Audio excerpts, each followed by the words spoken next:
যখন সবাই একটি নিরাপদ পৃথিবীর স্বপ্ন দেখছিল, ঠিক তখনই যেন ফিরে এলো স্নায়ুযুদ্ধের বিভীষিকা, যেখানে আঙুলের এক টোকায় মুছে যেতে পারে আস্ত একটি সভ্যতা।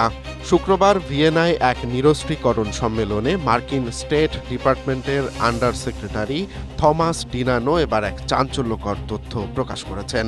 তিনি দাবি করেন ২০২০ সালের জুনে চীন গোপনে একটি পারমাণবিক পরীক্ষা চালিয়েছে। বেইজিং এই বিস্ফোরণ লুকাতে মাটির নিচে বিশেষ ডিকাপলিং পদ্ধতি ব্যবহার করেছে বলে অভিযোগ যুক্তরাষ্ট্রের। যদিও আন্তর্জাতিক পর্যবেক্ষণ সংস্থা সিটিবিটিও বলছে তাদের যন্ত্রে এমন কোনো বড় বিস্ফোরণ ধরা পড়েনি। এই অভিযোগ এমন এক সময়ে এলো যখন গত ৫ ফেব্রুয়ারি যুক্তরাষ্ট্র ও রাশিয়ার মধ্যকার সর্বশেষ পারমাণবিক অস্ত্র নিরস্ত্রীকরণ চুক্তি নিউ স্টার্টের মেয়াদ শেষ হয়েছে। ট্রাম্প প্রশাসন সাফ জানিয়ে দিয়েছে তারা আর একতরফাভাবে কোনো সীমাবদ্ধতায় আটকে থাকবে না।